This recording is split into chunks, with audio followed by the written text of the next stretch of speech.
Ex-Michigan Governor Rick Snyder and 8 others have been criminally charged in the Flint water crisis.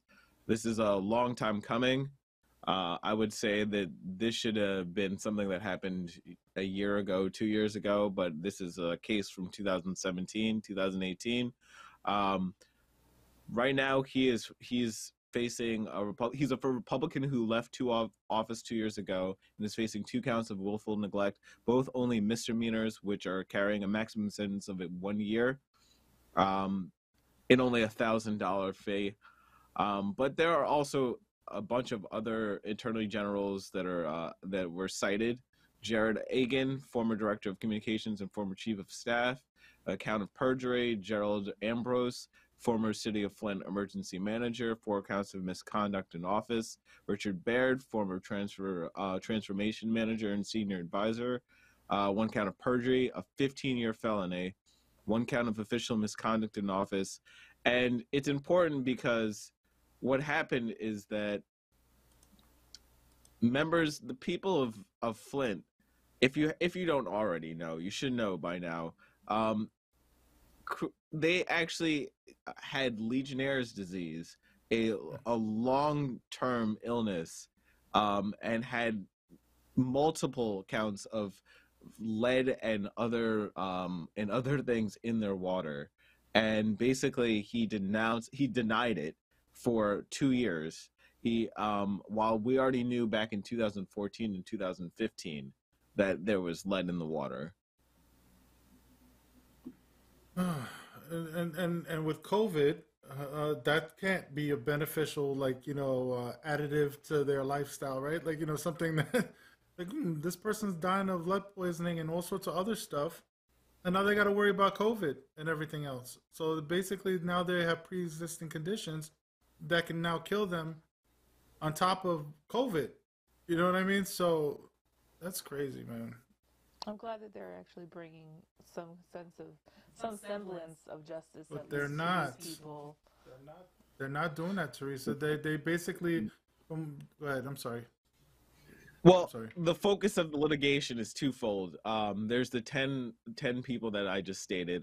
It's about 8 to 10 people, and Mm. also Attorney General Dana Nessel is focused on Flint-related civil litigation, which includes about a $640 million settlement. So the settlement is probably the more important part, Yeah. because for the most part, I think what you mean is that they're really not paying, except for a few of them. About three of them may do 15, 30 years in prison, but not many people. It's specific people, managers. It's not the people on top. It's not Rick Snyder. He's not going to go to prison for that long. Yep. Greed did that. Greed and, oh, what could we do to, like, make this a little more profitable, or do this or do that, and now people are dying from it. We're like a bunch of roaches to them. They're like, well, some of them gotta die. It's like, there's still plenty more out there. Don't worry about it. Well, You know, how much of the Flint community is black? It's like 43, 44% of the community, something like that. I know it's like for almost the majority of the community is black there. So of course they don't want to take care of anybody and make sure that what they're getting. I mean, and then you think about that settlement, it's million. It really should have a B on it, not an M, for as much as these people have gone through. Just quickly looking it up, it's 54% black, 39% white. Two or more races is about 5%. The average household in Flint only earns $40,000 a year with a poverty rate of 38.77%. So we're talking about the most marginalized people being taken advantage of and being lied to. And yes, I am with Robert on this one. These people should be in prison, especially somebody like Rick Snyder, who's on the top of the heap there, telling people that there wasn't lead in their water. That person should have false statements at least attached um to his criminal charges. There should be at least some kind of, and you can say he was voted out of office, and that's what was important, but it doesn't feel like enough, right? It never feels like enough I don't sometimes. I don't condone violent protests, But in a situation like this, I'd be pissed. I'd be like, "What? My like out here in Newark, we had issues with lead, and that pissed me off. To think that I have, a son, preteen son, that's bathing in the water and may have, well, I don't think he really drank much of it, thank God.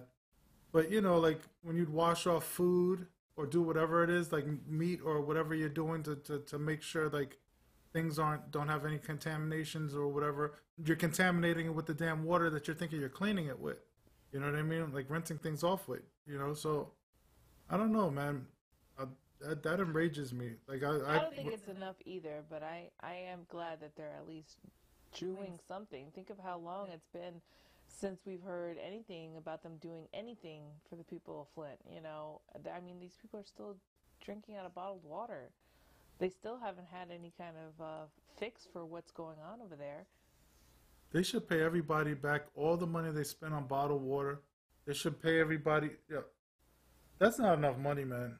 All that stuff. If you add all that stuff and the anxiety and everything else, like they might get money sometime down the road, but I'm sure the litigation or whatever they call it is going to go on for a while. And during that whole period of time, these people are going to be bankrupting themselves, getting sicker.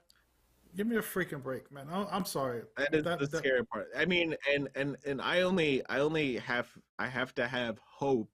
And you know me, I'm not the one that is brimming with hope, but that the whole Biden wanting to invest in infrastructure means you got to do something so crazy. You got to be like, you know what, we're going to go to Flint. We're going to go to Flint right now, and we're going to fix the pipes right now because it's been this long. I need him to do something. I need him to be old Joe, crazy Joe for me, and do something like that. And it would help. I hate to say it. It might feel like a stunt that only there's so many areas that have issues with water, have issues that need to be dealt with. But do it. Just do something like that and show America that, you know what, they can trust you. And I know you're not running again, and that's really important. You're not going to run again, so you got to make this 4 years count, or you're just going to be remembered as a weak candidate that somehow survived.